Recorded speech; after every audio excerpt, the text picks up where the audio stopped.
Hi. So we are here today to share some of Dolores Garcia's experience last month, well, in July, and to share a little bit about the result, what's been birthed from that experience.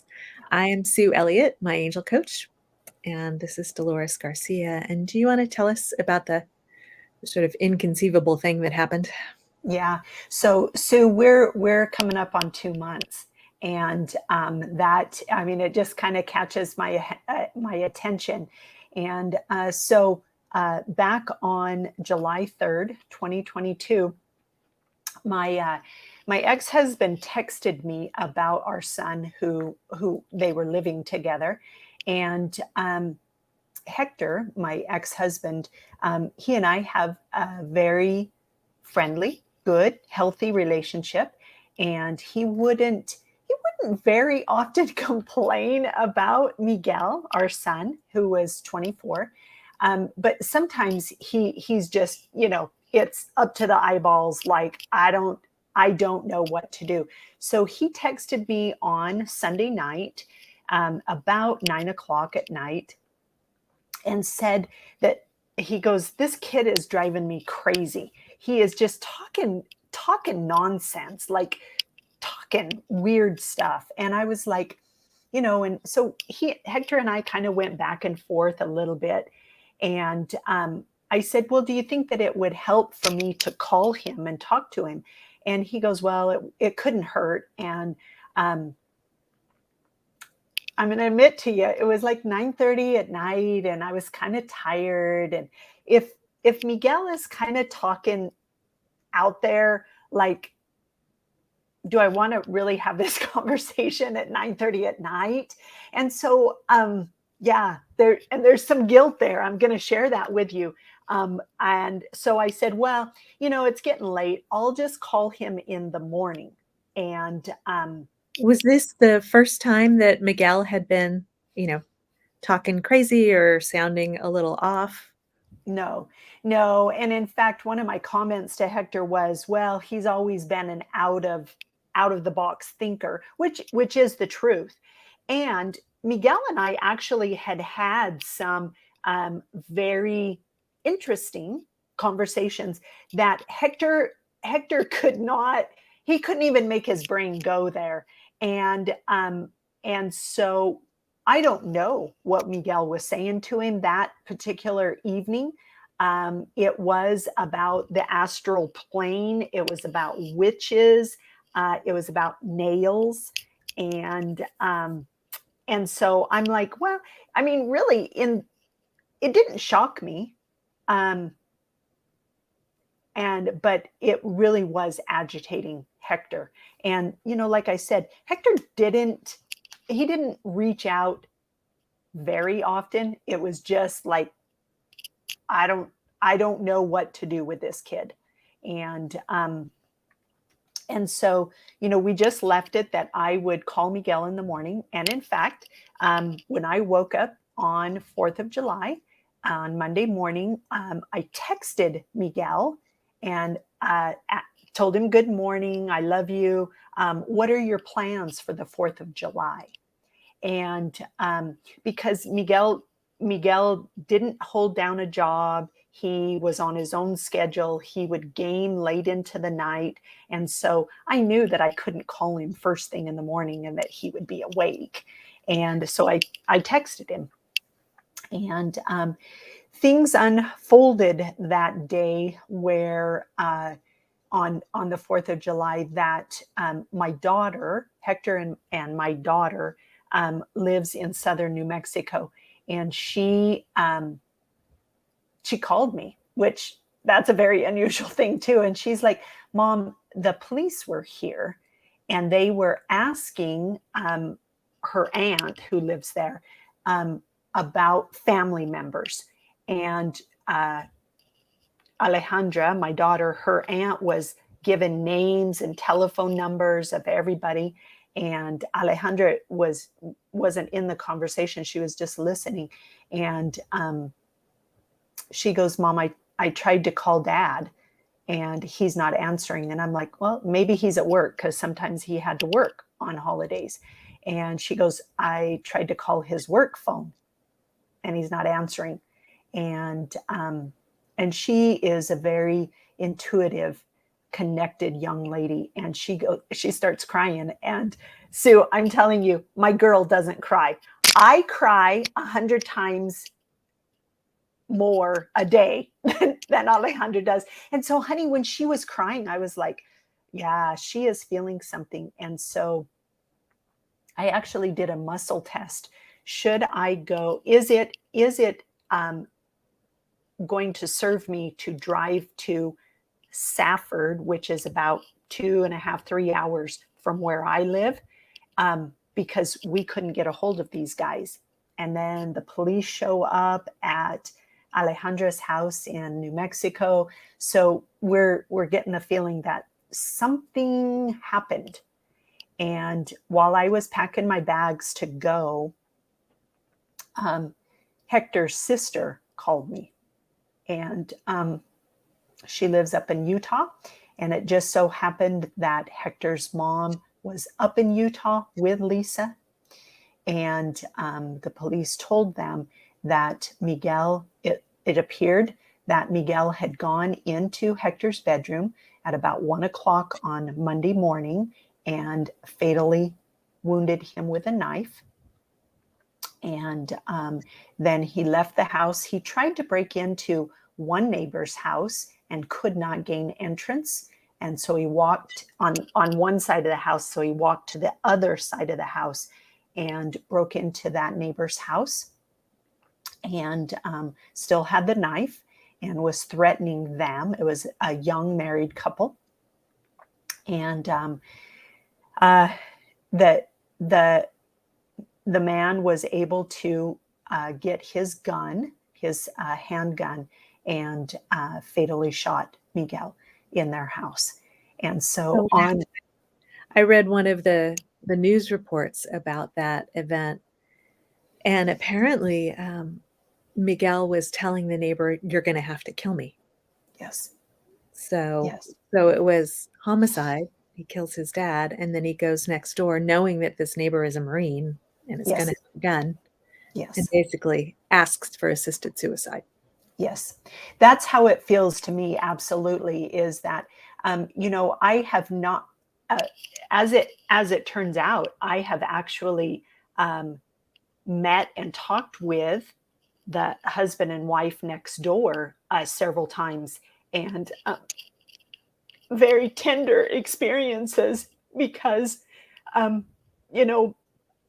I could hate them. They killed my son. They could hate me because my son broke into their house and created such a violent situation. And it has turned out to be a very compassionate relationship that we have developed with each other. And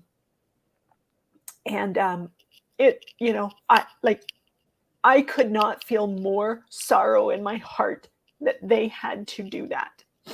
And absolutely no blame, no nothing, no judgment, no nothing. It's, I am so sorry that you had the comfort and security of your home disrupted by my son, and that you actually had to kill him to protect yourselves. And so it was crazy. And so I knew what had happened, and Alejandra thought I was driving to her dad's house, but I was really driving 2 more hours to get to her house, because I could not tell my daughter what had happened over the telephone. And I'm like, no, I need to be there. Yeah. Yeah. And how that must have been just excruciating to have to tell your daughter that. How were you able to drive, safely? When I live in Tucson, and when I was still here at my house and I was trying to pack things. And, the funny thing is, yeah, my brain wasn't working very good, but because like I grabbed a couple of pairs of clothes, a couple of changes, because in my mind, I'm going to go and get my daughter and bring her back to Tucson. And I'm like looking back at that, Sue, I go, wow, that just does not make sense at all. But that was all I could think. And just grab some clothes, get your toothbrush, and get in the car. And driving is very contemplative and meditative to me. So driving wasn't really a worry, because I knew I could center and ground. And there were several times during those hours driving that Hector and Miguel came to me and talked to me, and really told me that they were okay and that everything was well. And they were the first time that they appeared to me, they were kind of laughing. They're like, wow, that was wild. Can you believe that happened? And they're like, we're okay. We're good. And they were both there together. They were very happy, very peaceful. And I talked to Alejandra on my Bluetooth while I was driving for several hours. And she doesn't know what happened. She thinks that I'm going to Safford, and she's like watching the time, and she's like, Mom, aren't you there yet? And I'm a terrible liar. I'm like, oh yeah, I got 45 more minutes. And she's like, did you get lost? Like, where are you? And so then I finally made it to her house. But I talked to her on the phone. I had forgotten that. So that's just another detail, that I had talked to her on the phone while I was driving for much of the time, and talking about the relationship that she's in. And so I kind of just distracted her with this other conversation, talked to her about, how she was navigating that relationship, etc. And then when I kind of was focused on the time, I was like, okay, well, I'm getting close to your dad's house, so I'll call you back. And she kept texting me, and she's like, what is going on? And I was still driving, and then I finally got to her house. And yeah, she knew something was going on. And I just took her in a room, and I had my sister-in-law, my ex-sister-in-law, Hector's sister, on speakerphone with me, just as support, and told Alejandra what I knew, that Miguel had stabbed Hector and then went next door and got shot. Yeah.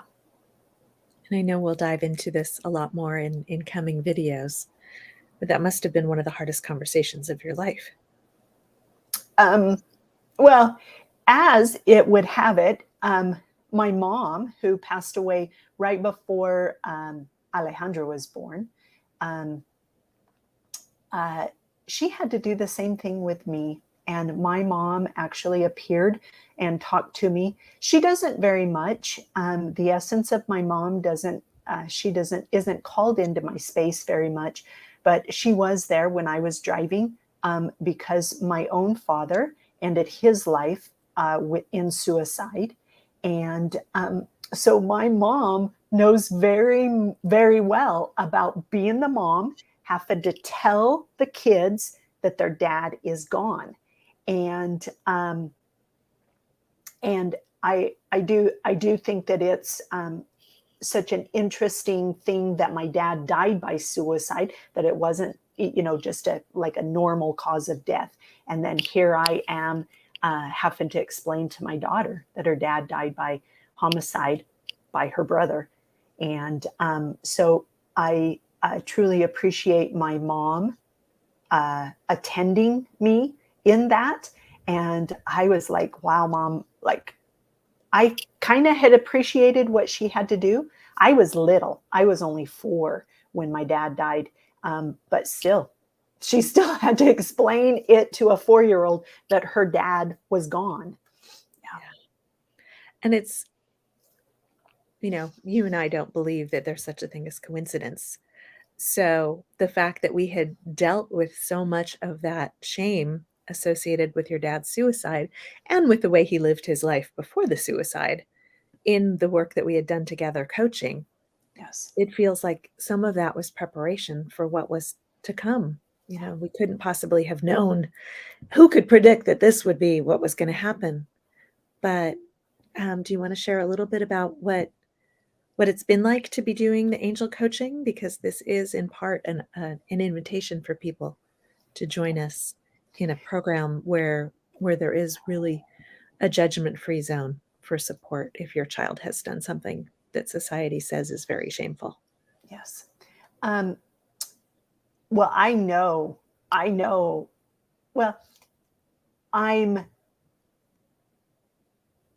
intensely grateful for the work that I have done with you in the year leading up to this. I'm sure that I would have survived it. Like if I didn't know you and I didn't have you as my angel coach, and this had happened with Hector and Miguel, I'm sure I would survive it. But the way that I have navigated this is, I know, is vastly different. So you and I were both speakers on a speaker summit. And out of the 25 some speakers, I only listened to your talk, my talk, and somebody else's, just 3 of the speakers. And your message of working with the angels and dissolving those programs. And I had been trained previously as a subconscious reprogrammer. So when you started talking about dissolving those programs, I was like, I really would love to have a conversation. So I reached out to you, and yes, there was an immediate resonance there. And we have seen each other twice a week almost for the whole last year. And I do believe, and I trust the divine unfolding of that I was being prepared for this 4th of July a year ago, because of the inconceivable nature of this event.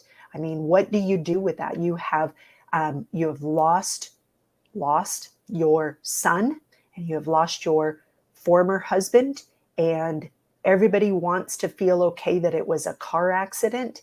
And I'm like, oh no, that would be very easy. It was not a car accident.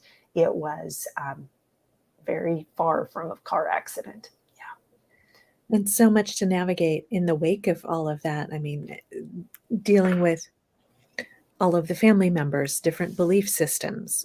Some people are religious, some people are not. Your daughter having been estranged from her brother at the time that this all happened. So having to, or choosing to, mourn in a way that was not necessarily in front of her, giving Yes. yourself the space.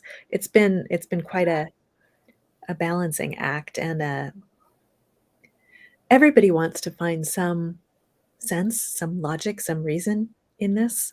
Yeah. And maybe next time we can come together and share with people what you found. And it does feel like a big part of why this happened was for us to come together and create this new program to Yes. support the people who are not supported as much when there's been a mass shooting, a school shooting, a suicide. Our society still has a tendency to say to the mom, like, what did you do to that poor child? Yeah. How did you cause this? And people are getting prosecuted for making guns available to their children. And Yes. um, And let's add in there what us moms do to ourselves.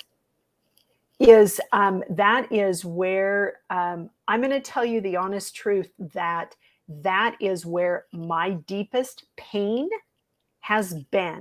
That has been the deepest pain of my grief journey, is my regrets, my self-judgments, my shoulda, coulda, wouldas. What if I had called Miguel on Sunday night. Talk about What? torturing yourself. Yes, and you just are stuck there. I could have called him. I was too lazy. Like yeah, let's talk about how that could bury me for the rest of my life. Yeah. And Yeah. I know, but let's share, if you don't mind, that you had struggled with depression before. And this is the kind of thing that can just send you under the covers, hiding in your bedroom with the curtains closed for the rest of your life. Yes.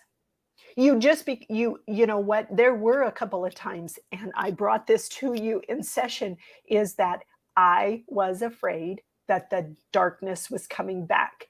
And it's, I mean, when you suffer from depression for 30 years, um, you get really scared when it starts coming back, because you're like, oh, I don't want to do that. And that scares me. And so having a lifeline already established with you and the angels, um, wow. Like, I don't know how I was so blessed with that. And that is why the intent behind this forbidden grief program is based on that. Honey, I don't want any of my moms who are in a similar situation um, to not have a lifeline. Right. And, you know, due to all the work that we've done together as a result of and as a blessing of all the work that we have done together, and you coaching me in return, the angels and I certified you as the first certified angel coach a while back. So this program will involve the opportunity for moms to do private coaching with the two of us together. So they Yes. get the benefit of both perspectives, the one who's been there and the one who is talking to the angels all day long. And a group to come together with other moms in a judgment-free space Yeah. to dissolve the shame and the guilt and the shoulda, woulda, couldas and the what ifs and the ways we torture ourselves, and to help find a way to be in the world, to walk into a room and not know if anybody in that room was affected by what your child did. Yeah. You need to deal with a debt that can never be repaid because you didn't commit a crime. You didn't do the thing. And yet, You're you're held responsible. Yeah. And Sue, I want to bring out this fact, and I love how you have shed light on that. I am a certified angel coach. I'm a certified subconscious deprogrammer. I'm a certified life coach. Why couldn't I get through this on my own? And I think that that's really important, because complicated traumatic grief is not a path to be walked. It doesn't need to be walked alone. And to have resources and support systems, I think that was the deal maker for me to be able to navigate through this. And I didn't really question myself, like, Dolores, you know how to do all of this. Why don't you do it for yourself? No, I I needed that mm, support and community. And lifeline is the thing that just keeps coming to me. It was a lifeline. yes, and thank you for bringing up such an important point, because we live in a culture that's all about independence. That's And it's a lie. We are all interdependent. We're all part of an ecosystem. Humans are hardwired for connection and belonging, and this kind of event can sever that feeling of connection. And that's why it's so important that we've created a group container for this, that it's not just working one-on-one with me or one-on-two with me and Dolores, but it's coming together in a community, a very small group with other moms who understand, because we really need that nourishing, nurturing, sacred container where we can feel all the feelings, be vulnerable, and start to let go of all of the programming we've received from society around this, so that we can love that child, love ourselves, at the end of the day, it's all about unconditional love. I know your journey has been all about unconditional love, and that's what this program really is about. Yeah. Sue, I will tell you, I was challenged by Miguel his whole life. Okay. I'm not going to call him a challenging child because he was just Miguel. I was challenged by it. I owned that. And I have one particular girlfriend who has been with me through this whole journey. And she has a son that is I'm like, they're twins, like, oh my gosh. And I could take Miguel over to her house and know that she was going to respect him because she had a son that was very similar. And so their shenanigans, she could tolerate that. And she and I were talking just recently because she really has been deeply affected by Miguel's death, and because how much she loves him and how he was always over at her house. But to my point is that when moms have when moms are challenged by their children like we were, we shared a different kind of friendship and bond. And there's a joke, if you're a boy mom, and I mean, this is to the next level. And so being in group with forbidden grief moms, we know we will share things that other moms, they can't even wrap their brain around it. And when you have a kid who's easy to love versus a kid who challenges every breath you take, yeah, you bond on a different level, and you create that safety and belief for each other. Thank you. Yeah. So this feels like a perfect introduction to who we are and why we've created this. We invite you to please come join us at forbiddengrief.org and reach out to us in the comments. We are here. We love you no matter what. Yes. Yes. And the angels love you, and the angels are watching over you, and they are so eager to help you heal. Yeah. Thank you.